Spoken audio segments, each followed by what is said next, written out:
Kita lihat hari ini sampai dengan pukul 3.56 kita masih akan menanti bagaimana pergerakan sampai dengan penutupan.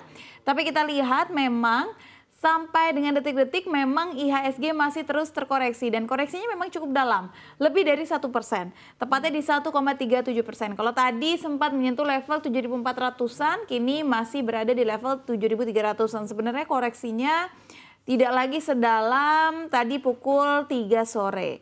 Sudah terjadi tarikan sedikit, namun memang masih ada di zona pelemahan. Apa analisa Anda, Safrina, terhadap pergerakan IHSG hari ini? Ya, pelemahan hari ini memang semakin menukik ke dalam dengan pelemahan beberapa menit belakang ini sudah berada di atas 1%, tepatnya di 1,37%. Sejak dibuka pagi tadi masih berada di level 7.491 atau 7.400 menuju ke 7.500. Ada pelemahan sampai jam 10 pagi, sempat menguat kembali di level 7.490.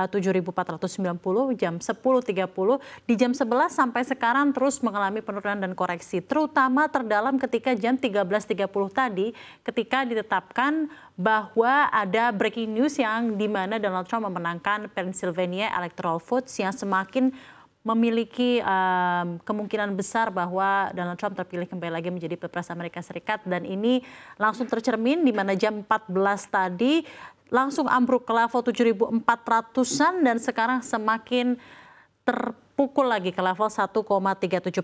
Hampir ada 400 total emiten saham yang mengalami pelemahan hari ini, 390, 200 emiten berhasil menguat dan 193 lainnya stagnan. Secara keseluruhan pelemahan hari ini semakin memperkuat tren pelemahan IHSG yang terjadi selama beberapa minggu kemarin dengan pelemahan total kumulatif 30 hari di 1,37% koreksi. Ditambah lagi ada sentimen-sentimen domestik yang juga sepertinya memberatkan sektor perbankan ya, Syafinas. Jadi sepertinya secara sektoral, pertama sektor keuangan jadi penekan terbesar IHSG di sesi 1 hari ini dengan adanya sentimen mengenai pemutihan uang untuk UMKM, petani, nelayan dan lain-lainnya. Dari sisi saham, 4 emiten perbankan raksasa kompak jadi penekan IHSG. Pertama BMRI jadi penekan terbesar, itu di 20,1 indeks poin di sesi 1.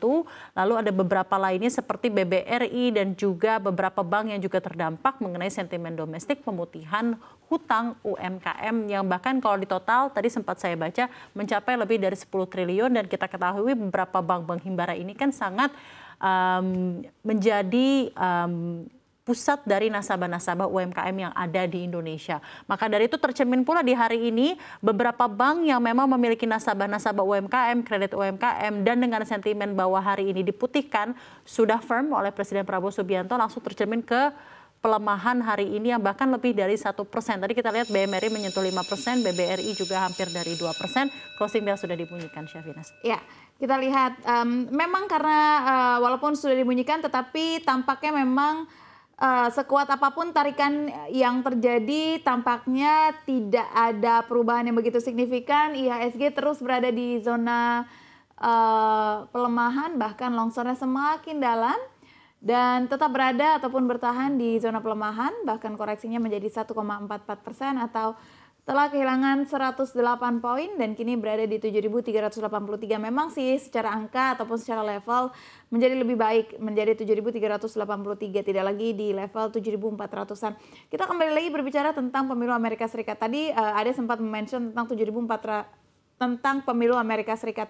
Sebenarnya kalau kita elaborasi lebih jauh, apa yang menjadi perhatian dari investor terkait dengan pemilu Amerika Serikat ini, Safrina? Kenapa investor memasang mode wait and see sesaat sebelum keputusan dari pemilu Amerika Serikat? Kalau sekarang kan memang sudah ada nih, sudah kelihatan dan semakin hasilnya. merah.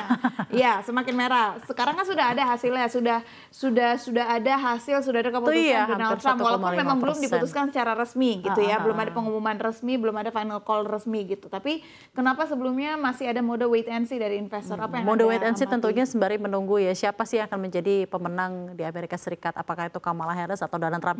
Tapi sebenarnya siapapun yang terpilih sepertinya dampaknya juga memang akan cukup memiliki dampak yang tidak serta-merta akan baik gitu ya. Karena keputusan dari Republikan yang biasanya selalu very internally ekonominya itu dikuat secara internally dan domestik, itu akan berpengaruh terhadap kebijakan-kebijakan proteksionis di Amerika Serikat. Jadi di Amerika Serikat ekonominya lebih baik, tapi di luar tidak terlalu oke gitu ya. Jadi ini menimbulkan inflasi yang cukup tinggi, maka dari itu dampaknya untuk emerging market seperti kita adalah penurunan suku bunga mungkin akan diprediksikan akan lebih lama. Ya. Nah, jadi maka dari itu ini semakin tercermin ke secara sektoral juga ya. Kita akan lihat di sektoral ya, finansial, tadi ada sentimen domestik mengenai pemutihan hutang. Consumer primer melemah 0,99%, tidak ada sentimen-sentimen yang berhasil memperkuat consumer primer, non-primer hari ini. Sementara perindustrian berhasil menguat tapi moderat saja di 0,38%. Kita melihat 4 sektor berikutnya seperti apa dari keseluruhan 11 sektor yang ada. Contohnya seperti energi ya, biasanya juga energi terdampak nih biasanya sentimen-sentimen yang ada. Kita lihat bersama seperti apa. Energi juga mengalami pelemahan dalam infrastruktur juga, properti real estate juga tersungkur di 2%, bahan baku mengalami penguatan di 0,18%. Nah, sekarang kita lihat 3 sektor terakhir yang ada di Bursa Efek Domestik seperti apa. Teknologi saya prediksi tadi juga akan mengalami pelemahan yang dalam karena sebenarnya pemilihan Presiden Amerika Serikat yang semakin jelas bahwa Donald Trump memenangnya itu menunjukkan bahwa suku bunga itu tidak akan turun dalam waktu yang cepat dan dalam jumlah BPS yang besar gitu ya. Iya. Kalau misalnya Donald Trump yang terpilih.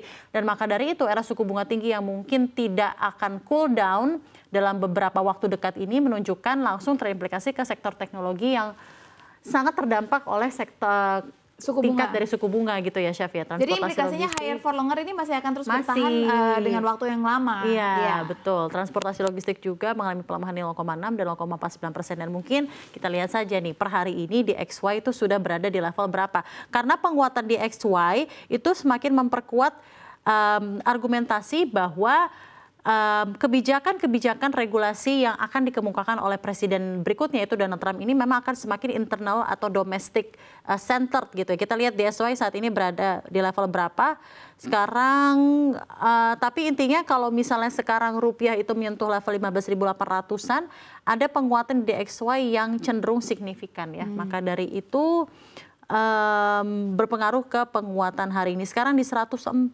104 ya, dan memang tampak juga karena memang rupiah terhadap US dollarnya juga melemah. Karena rupiah terhadap US dollar ini saat ini terkoreksi 0,60% menjadi 15.825. Artinya kan memang dolarnya pasti menguat di terhadap rupiahnya di 100 berapa tadi? 104,837. Kita lihat juga tapi terhadap dolar Amerika, Singapura dolar, yen Jepang dan euro, rupiah justru berhasil mau. Tapi kita sekarang bisa lihat juga ya, kalau misalnya ternyata Singapura dolar terhadap US dollar itu melemah gitu ya. Melemah juga yen Jepang terhadap dolar Amerika Serikat melemah, berarti memang di XY ini langsung mengalami apa ya namanya ya, penguatan yang signifikan dengan adanya pengumuman pemenang Donald Trump. Oke. MAGA, Make America Great Again. Oke, Safrina, kita kembali lagi ke sentimen domestik nih. Apa yang kira-kira mempengaruhi pergerakan dari dalam negeri? Kalau tadi kan pemilu Amerika Serikat sedikit banyak mempengaruhi, tapi juga pasti kan ada yang mempengaruhi dari dalam negeri. Apa pandangan Anda, Safrina? Betul sekali, Chef. Kalau misalnya dari dalam negeri, kemarin kan tentunya kita baru saja menerima data di mana pertumbuhan ekonomi Indonesia di kuartal 3 2024 kontraksi di bawah 5% seiring melandainya konsumsi rumah tangga di Indonesia. Melemahnya ekonomi dan konsumsi rumah tangga ini menjadi permulaan yang kurang baik bagi Presiden Prabowo Subianto. Regardless sebenarnya ini adalah warisan dari Presiden Joko Widodo di kuartal 3 kemarin ya. Konsumsi mesin utama penggerak pertumbuhan ekonomi Indonesia melemah, daya beli masyarakat melemah. BPS melaporkan produk domestik bruto di kuartal 3 2024 tumbuh hanya 4,95% tahunan year on year. Dan catatan ini merupakan capaian pertumbuhan terendah dalam 1 tahun terakhir alias di bawah 5% pertama kalinya. Dan hal ini menjadi pertumbuhan ekonomi terendah yang terjadi juga setahun terakhir di 4,94%. Ini tahun lalu 2023 di kuartal 3, 2023 kuartal 4 di 5,04 dan kuartal 1 2024 naik ke 5,11 dan 5,05%. Nah, jika dilihat berdasarkan pengeluaran sendiri, konsumsi rumah tangga tumbuh tak sampai 5% atau tepatnya di 4,91%, padahal konsumsi kita ketahui menjadi salah satu tolak ukur luar biasa utama dari PDB Indonesia. Pertumbuhan konsumsi di kuartal 3 juga di bawah data historisnya yakni di 5% dan pertumbuhan konsumsi rumah tangga di Juli sampai September 2024 setara dengan kuartal 1 2024 dan terburuk sejak kuartal 4 2023 dan pelemahan ini menjadi sinyal jika kondisi permintaan atau daya beli masyarakat memang sedang tidak baik-baik saja.